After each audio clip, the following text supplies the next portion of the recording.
Hello and welcome back. If this is your first time here, I am Dr. Stock, Doctor of Education, and in this video, I'm talking about what I believe is going to move the market for us, especially the NASDAQ is the one that I'm looking at right now in this video. So I will give commentary on that. And right before I get started, I do want you to remember that the rudest pepper is the one that gets jalapeno business.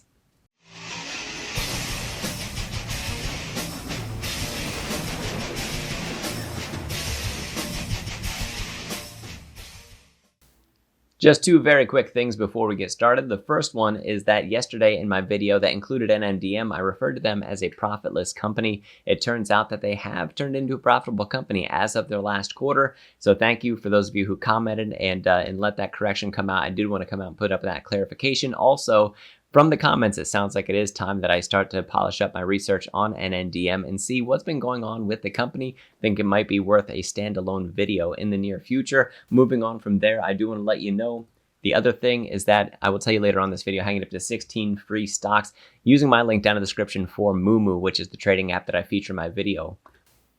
So for the economic calendar, Wednesday, July 26th, we get the Fed rate decision coming out at 2 p.m. That is something that if we get exactly what's expected, which I was actually going to go for the long shot for a while. Since June, I was like, hey, I'm sticking with it that July we're also going to have another skip or another pause, whatever it is that you want to call it. No rate hike in July. Since that time, it's become a near certainty that we're going to get the rate hike. So I was going with the long shot when I had like 8 to 10% chance that we could possibly see another skip. It's since then shrunk to under 1%, now under 2%.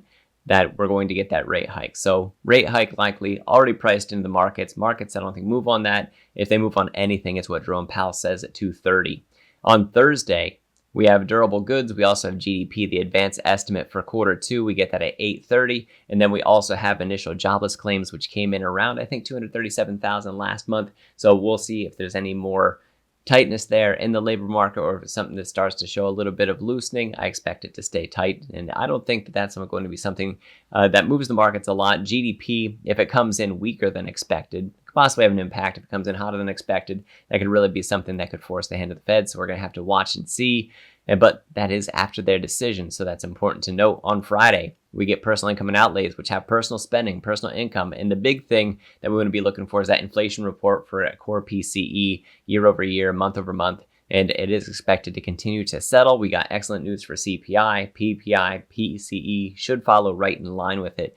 And it is something that we do want to see continues to subside. It can go back up, but as long as it doesn't break up above the 0.3% month over month, on a core basis, I think that we're still in really good shape. 0.4 or higher, I think, starts to really rattle things. So we're going to be on the lookout for that. And then at 10 a.m. is the Michigan consumer sentiment that we want to watch. We want to look at the consumer expectations for inflation and also long-run inflation to see if they've held steady, if they've gone up, or if they've settled. So those are things that we want to look for. Now, with all that said, on the calendar, looking at the economic events that are coming up, I don't know that they're the things that are catalysts that move this market unless we get unexpected things. So we're going to have to watch for that. If we get things that we don't expect, the market hasn't priced it in, and then the market moves based on information. So unexpected good news, market goes up, or upward pressure, I should say, on the markets, because there's a whole bunch of variables for moving it, and I don't know all of them.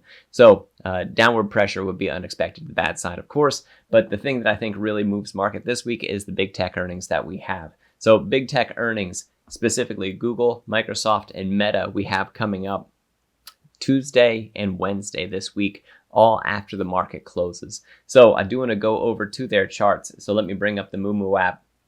Like I said, link down in the description if you want to find out how you get up those 16 free stocks. I'll talk about it more later. For right now, I'll talk about the charts. So right here, we're looking at the Qs, and you can see that we've had a little bit of softening. However, we didn't get that three black crows moment for the Qs right now. We do have a pretty significant gap up from the 200-day to the 50-day. So if we get a little bit of settling in the markets, that's to be expected. And really what's going to, in my opinion, affect what we see with the Qs is what we see with big tech. So if Google, Microsoft, and Meta all come out and they have soft earnings or soft guidance or things aren't looking well for them, then that's something that really pulls this market back down pretty hard. I don't know that we see that. It does look, when I go back through and I look at their revenue and their earnings per share, it does look that they've hit their bottoms either in late 2022 or in early 2023. They started moving up. As long as they continue to move up, then we should be in good shape, and they shouldn't have a huge negative impact on the market. So we're going to have to wait and see what they come out with. And I think that's really going to be the determiner. And we'll know that Tuesday in the after hours. We'll know it for Wednesday. And then we find out a little bit more from Meta, which, like I said, reports in the after hours. So let's take a look at those. So we'll look at Google first. And Google's been one that's been trading a little bit sideways, going all the way back to, it looks like May the 19th, with a little bit more down than up. And it's currently sitting right about its 50-day, which right now is acting as resistance since we're coming up at it from the bottom. So we're going to have to watch and see for that. It is possible that we've started to see some digital ad revenue start to move back up, and that could be a very good thing for Google because that's where a lot of their revenue comes from. And that is something in the Moomoo app for the mobile app. You can actually look and see where the percentages come from for their revenue, which is, I think, a pretty cool feature. And they have just updated the app and the user interface, and it's cleaner than ever. So most definitely check it out. I'm using the desktop app right now, of course, and it doesn't have necessarily the same interface, but this is made for a little bit more robust trading, although you can still do everything you need to do in the mobile app. So Google, this is one that I think right now sitting right around 123. This is one that can come down probably about $112, $113 per share, or go up to about $130 to $131 per share. So we do want to watch that. I think that there's room to go about $9 in either direction. So that's what I have for Google, 5% swing either direction based off earnings. And so something like an options play, such as a long straddle, for example, could be one of the ways that you would play that. So you'd have that strike price right at about $122-ish per share. It'd be an at the money position that you would take. So you would buy a call and buy a put, and like I said, looking for 5% in either direction and looking to checking that profitability.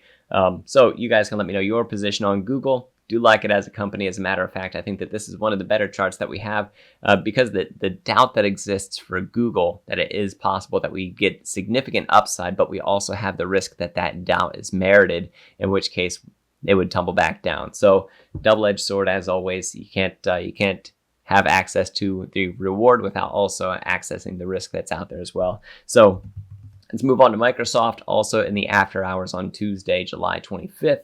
And this is one that has corrected a little bit. It came down pretty much to its previous high that we had back here, which peaked out around $344 or $340 to $344, depending on what part of the peak you're looking at there. And when we look at today's price action, we're actually sitting right around $344 again. So how nice is it that just before earnings, we start to get that sort of settling that puts us right at support/resistance and leaves us questioning on what exactly is going to happen. If we do zoom out, you can see, again, a significant gap up from 200-day to 50-day. 50 days on top, 200 days on the bottom. And I believe when I checked this out before, there's about a 20% difference. And you can actually do that real easy. Click on the little tool for it and click, drag up. And yeah, a little over 20% gap that we have right there. And even if you just do this visually to look and see the last time that we had such an enormous gap between the two of them, this would be the first time. But then again, there are also bigger prices when you look at this.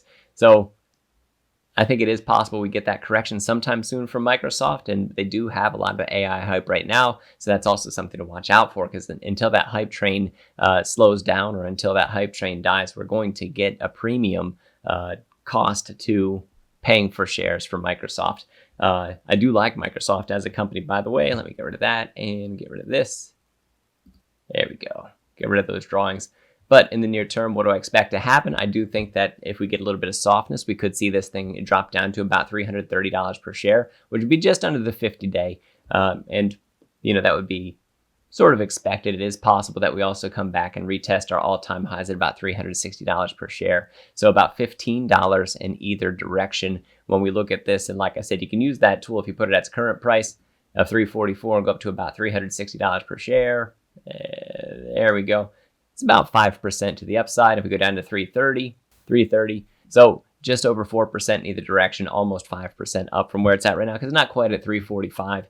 So I said $15 in either direction. That's a ballpark, of course. But still, that's what I see for Microsoft. And then for the last one, Meta, also able to move the markets here. Look at that run that it's had. This is a company that from its peak to its trough has lost over 75% of its value. And then since that time has put back a significant amount of that value. So let's see from peak to peak how much value it's put back. So it's gained back all but about 17% of where it's been at. So not bad. So if we go there we go, press that button. Now it is coming back towards its 50-day. Always good to see that sort of correction that we have going on here. And it is possible that earnings push us back up to the peak of $315, which would be $25 to the upside. It is possible that we get earnings that push us back down. There we go. So for this one, I would say putting us right about in the middle, about 270. So $20 down for 25 up. So slightly favoring the upside on this one. And it is possible that that digital revenue also is something that benefits Meta as well. Now, just to provide a little bit more commentary, the biggest thing, I think the two slugging it out, Google and Microsoft, really looking for market share. Did Microsoft gain any ground on Google? If they did, that's good news for Microsoft, bad news for Google, and it is possible that the two of them would move in opposite directions. So we'll see if there's any sort of confluence that they're moving together because they both did well, or if Microsoft is stealing some of that search traffic, a significant portion away from Google. And then for Meta, we just want to see the direction that they're going, that they continue to recover from the hit that they took with the whole metaverse thing and the spend into the metaverse, that they're rotating out of that well, and that they continue to have strong revenue drivers and profitability growth. So let me stop there with that. And I did say that I would show you about how to get those 16 free stocks using the link down in my description, or the description for this video, however you want to say it. All you got to do is sign up and deposit $100 or more to get access to those free stocks. $100 to get you 5 free stocks and a $50 cash reward, all the way up to $5,000 deposit, 15 free stocks, still the $50 cash reward, and then 1 free share of Tesla or EXP on top of it. And I did say in my other videos that in my Patreon, I have my Tesla earnings projection through 2030, as well as my Tesla stock price predictions through that time. And if you want access to that, you can go ahead and find that link down in the description as well. And that free share of Tesla, right now, I have it sitting at about a 5x from its current price by the time that we get to 2030. So not only could there be very good current value with getting that free share of Tesla with that $5,000 deposit, but also the future value of that stock, that potential value. There's never any guarantee that it's going to go the way that I think it will, but I do have significant reason to believe that it will go that way. So thank you guys for watching this video. If you do want access to my exclusive content, like I said, that is available over at the Patreon, you can find that link down in the description. And I thank you ahead of time for that sign up, for the signups on Moomoo. And I thank you right now for watching this video and sticking with it all the way through. Like, subscribe, and ring that notification bell to see any time that my videos come out. I am Dr. Stock, Doctor of Education. Remember, my friends, learning is earning, and we'll see you in the next video.